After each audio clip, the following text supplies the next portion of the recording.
You put your media kit together, you submit your application, and based off of your research into the company, as well as the performance of your current content, you think you are sure to get partnered or sponsored, but then you don't get it. And the people who do get the partnership or sponsorship seem to be just as good of a fit as you are. So what gives? As the manager for a company's partnership program, the hardest part of my job is telling creators who want to work with us, no. If I could partner with every single skilled creator who applies for partnership and wants to work with us, I absolutely would. But there are limits. Companies have budgets, and especially when it comes to hardware, there are limits to the number of people a company can work with for a partnership or sponsorship program. Today, I'll discuss why companies turn down creators, despite the fact that they might be a perfect fit, and why a rejection from a company is no indicator of your worth as a creator or the quality of your content. And last, we'll go over how creators can prepare themselves to reapply and potentially get the better result that they were hoping for. Let's begin. As I mentioned, companies cannot work with everyone. That is especially the case for companies that produce tangible products like hardware. This is much less the case for digital goods and gaming companies. Why is that? Game codes, while there's an opportunity cost of giving something for free that might have otherwise led to a sale, they cost next to nothing to replicate. While of course there's the cost of server hosting, marketing, other stuff like that, companies can basically send game codes and digital goods to as many creators as they want for partnerships and sponsorships, and it'll cost them nearly $0. So this would apply to things like game codes, Netflix, premium software, anything digital and free to replicate, outside of potential minor, tiny costs of use. The only limit is companies not sending so many game codes out that people think, oh, I can just wait to get a code for free and don't end up buying the product. On the other hand, hardware costs money and resources to produce. Of course, both digital and tangible goods both have costs associated with design, development, marketing, business operations, things like that. Hardware also has costs like materials, fabrication, shipping, things like that, all on the supply chain. To replicate a game code, it might cost a few cents in terms of like the server capacity for downloading the game. But a $100, let's say, keyboard might cost up to $50 to create, package, and ship to you. Because the difference in cost is so high, hardware companies have much stricter limits for the amount of people they can work with. Whereas digital goods like games and subscriptions and web services, of course, they also have costs to produce, but the cost of replication or fabrication is close to zero, unlike hardware. So this more or less covers the reasons why hardware companies might have limits to the people that they work with. But why didn't they choose you personally? Let's say you want to work with a gaming peripheral company like AverMedia or Logitech or something like that, and they have open applications for partnership. You apply, and let's say there are like 100 applicants, including you. We're just using 100 because it's simple for math. Now, let's say that there are only 5 slots available for new partners to join their program. Even if you are a 10 out of 10 fit for a company and make 9 out of 10 quality content and have great numbers to back everything up, in this case, saying yes to you means saying no to 95 other people. If there are 5 slots, 100 applicants, only 5 people are getting in and 95 people must be told no. You could be close to a perfect fit for a company, but what if someone who is a 10 out of 10 applies? What if 5 people who are 10 out of 10 apply? And what if someone applies who redefines what a 10 out of 10 even is? Trust me, most companies want to work with every eligible creator who wants to work with them.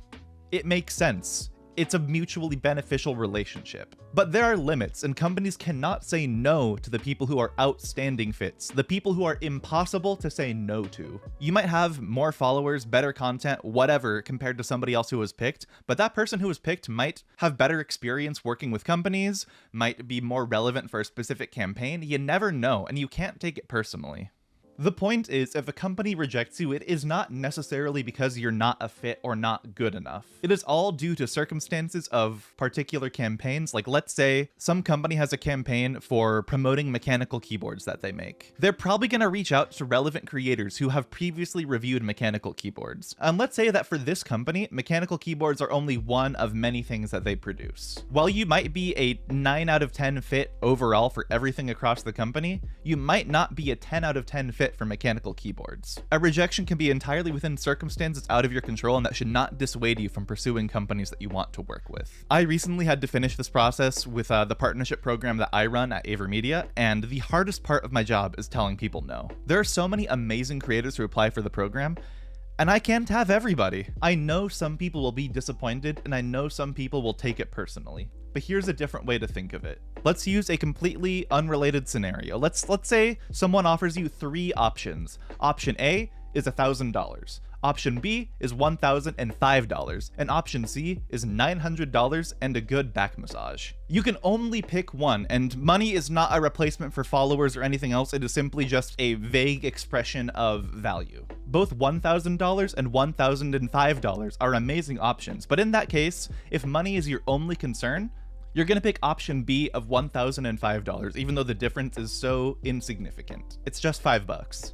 And in other cases, money might not be the exact thing you're looking for. You might be looking for something very specific, like a back massage. So you'll take option C, which is a better fit for what you're looking for in the moment, even though it might be less money. That's what it's like on the company end. You're given a lot of amazing offers to look through, but it's a business and you have to take the offer that works best for you and the campaigns that you're running, even if the differences are just tiny or downright strange. It can really suck to be rejected from a partnership or sponsorship, but that does not make you any less skilled, talented, valuable as a creator. So keep at it. Now, how can you boost your odds of getting sponsored or partnered with a company after you've been rejected? There are far too many specific tactics that I could list, so you should subscribe and watch more of these videos for more education, but I'll sum up a few potential brainstorming ideas you can work from. Learn what a company is looking for and make it easy for them to want to work with you. Like, if you see a company is transitioning to focus on a different kind of product, what type of creator would be a good fit for working with a company in that product line?